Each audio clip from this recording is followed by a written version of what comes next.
Okay, let's test these tubes using my RCA punch card tube tester, WT110A.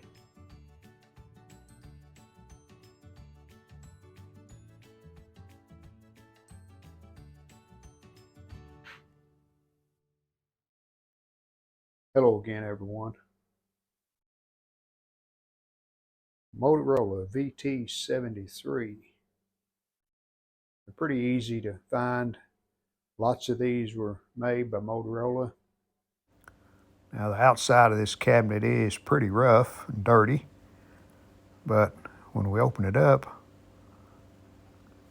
really nice inside. The front of the set, no scratches, no dings. We got original knobs. But there's some other clues that this may be a super original set. Let me show you. Look at all the tags.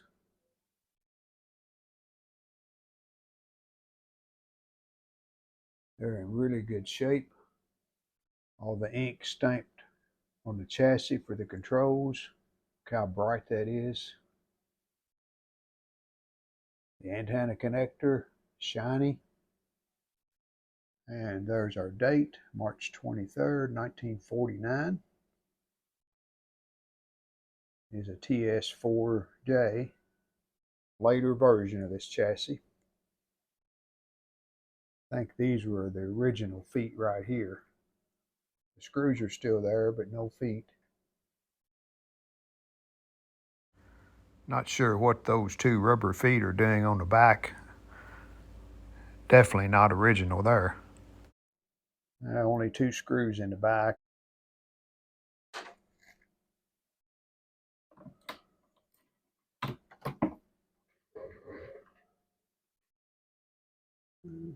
Someone's put some tape on that. I don't think that's too safe. Looking at the chassis,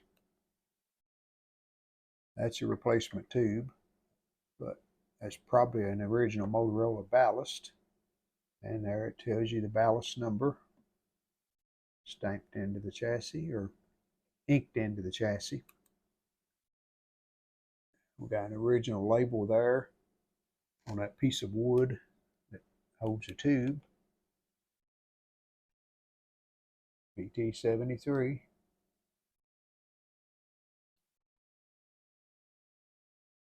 Label on the side of the cabinet is nice and crisp.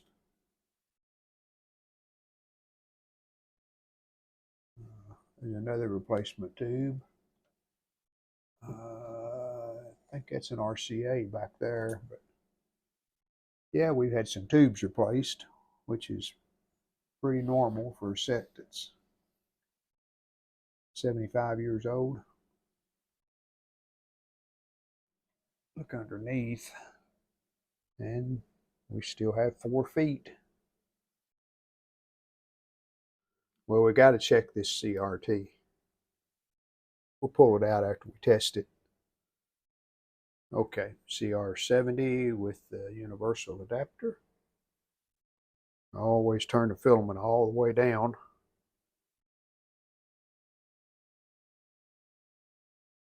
And adjust it up after we turn it on. So we're on 6.3. No HK shorts, no G1 shorts. Cutoff. Not getting much on cutoff, so that's not good. Our emission is coming up some.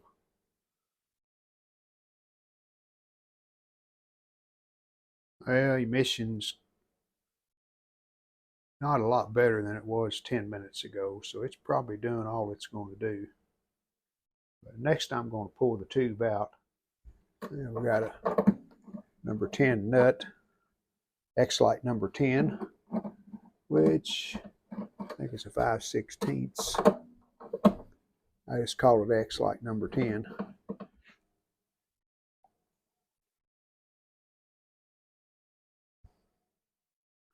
Pennsylvania. It says 9/12, it's 49, 12th week, and a lot of that goo on the front. Now, good thing about this, just some water. We'll take that off. Just be careful when you start peeling it off, but water will definitely work.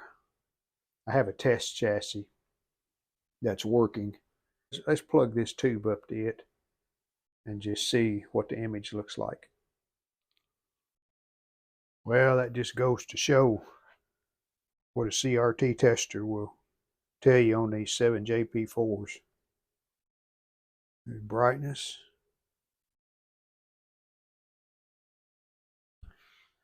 And that's with all the LED lights turned on, so this tube is okay. It'll produce an acceptable picture.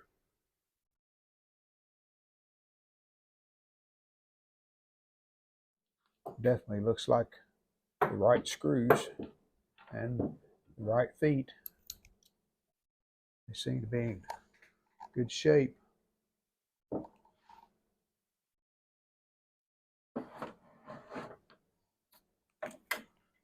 Let me get the speaker unplugged.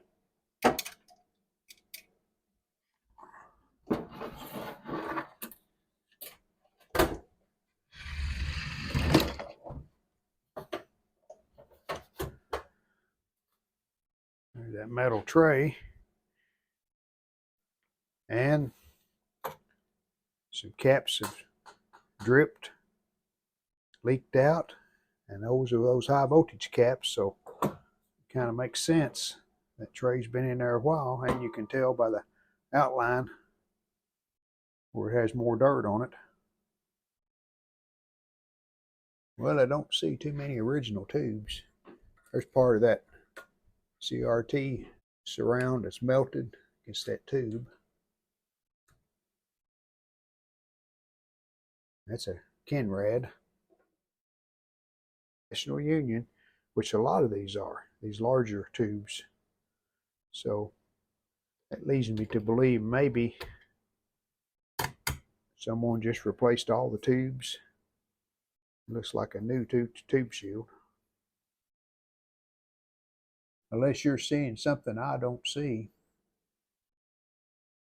Man, this looks really original.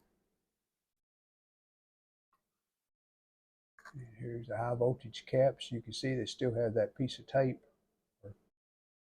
holding them together. Wow, there's the original dope that they put on at the factory. What did they change if they worked on it?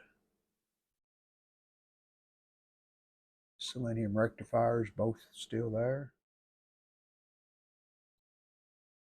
Well, I cannot find anything that looks like it's been replaced. And I noticed too, even these wires. Look at that one with the bend in it. Like at the factory, they would push that down like that. For a set that has none of the original tubes, this is a mystery. The controls, I checked all of these, they all turn free. Really nice underneath. I'm really inclined to try to do a power up on this, even with the selenium rectifiers here, because those filter caps do not look like they've leaked any. Still work good enough for the set to try to come on. I think that's what we'll do. We'll do just a power up and see what happens.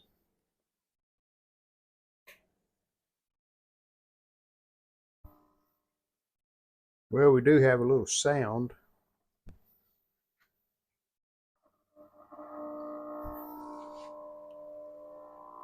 Now I'm coming out of the generator,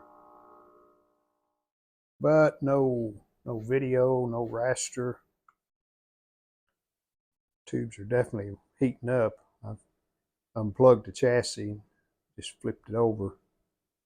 You can see there, even that ballast tube, it's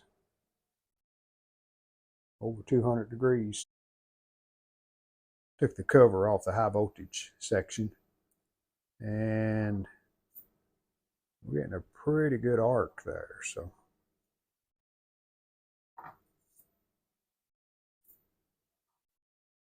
well, we had a bad rectifier tube.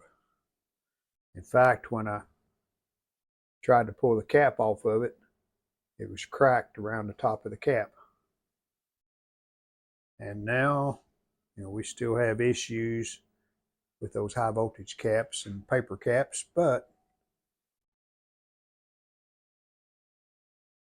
we got about a couple thousand volts. Got more than we had. We have at least one bad tube, that rectifier. Probably the next thing I need to do is check all the tubes. After we check the tubes, then we'll change these high voltage caps. Using my RCA punch card tube tester, WT110A. We have three 12SN7s, so my card in, tester's on. And on this tube, we check plate 1 and plate 2. But she looks pretty weak.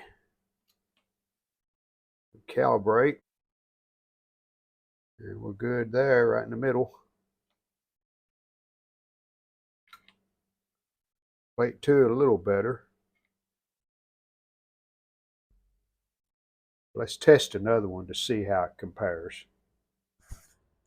All three of those 12SN7s out of the chassis, they all just barely tested up in the red on both P1 and P2. And these are some used 12SN7s that I have. I think I have 6 of them here. And you can see we're up in the good on that one. And even on P2, we're almost to the center of the scale and it's still climbing. Here's another one of the used ones that I have in the boxes. And you can see it's good on P1 and P2.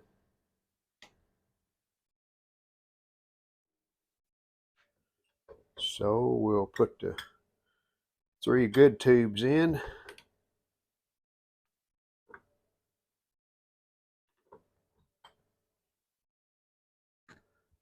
That one, and that one. Now, once I get the set up and running and working okay, I'll try these 3 back in there. Will they work? Maybe. We'll try them just to see if they will work after the set's restored. We have 2 25L6s. So, put my card in. One's a high voltage oscillator and the other one is a audio out. That tube's not super good. This was a high voltage oscillator because you can see the mask material around the CRTs melted down on it. And it's really strong. We'll put the weaker of the two back in the audio output slot and put this one back where it was at. All right, we have 4 6A G5s.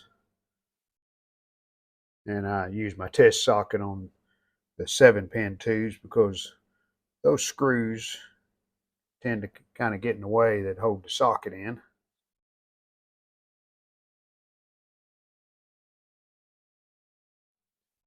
Even if these tubes do check a little weak, they'll usually work okay depending on the circuit they're in.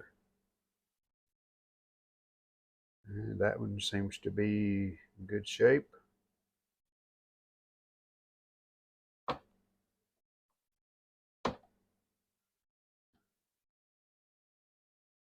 That tube's really good. So 3 of the 4 6AG5s tests really good. The other one is probably okay. Good enough to work. Next we have a couple of 6AU6s. First one is good.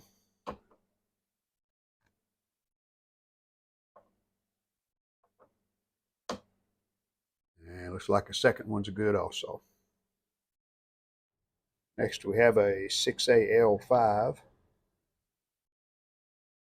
Now this tube, you can see the card says test P1 and P2, reject if below 4.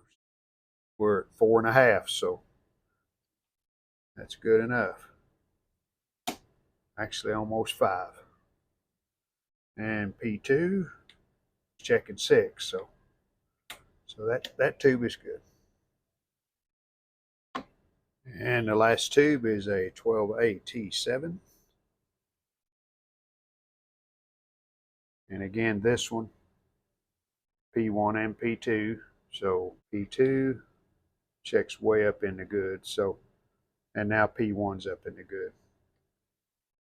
So that tube's okay. All right, put the tube tester away. There's my 3 test sockets for older 4, 5, and 6 pin tubes.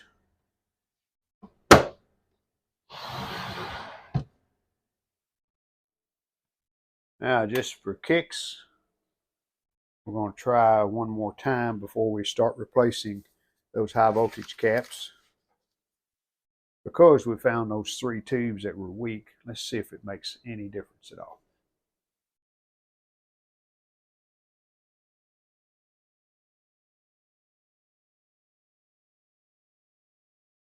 Well,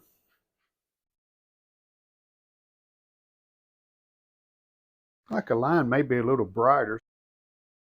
We may have a little more high voltage than we did previously, but we still need to change those HV caps. So that's next. We've got some of these cheaper high voltage caps we're just going to use to see if we make any improvements. These 2 larger ones right here, they're 0.005. I think you can see that where I scraped that goo off. And then these are 0.001. So here's our 0.001s. These are 7,500.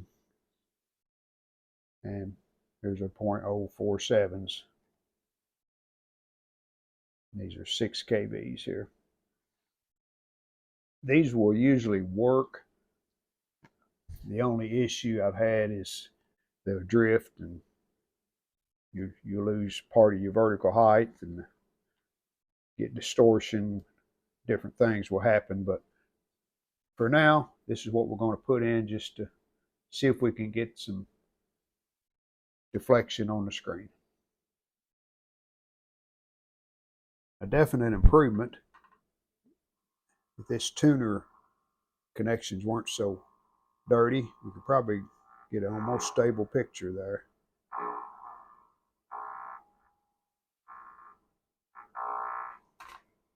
But anyway, you can see we have some deflection now. There's the 4 old ones. But this one will be next. You can see it's already starting to leak out. And that's a 6 kV also. So let's change it. And that seems to be as good as we can get the picture until we start changing some of those smaller paper caps. So we'll get into that in the next video. And that's going to do it for part 1 of the Motorola VT73 restore. Thanks for watching. We'll see you in part 2. We hope you've enjoyed the video. And if you did, how about giving us a like and subscribe to our channel? Thanks.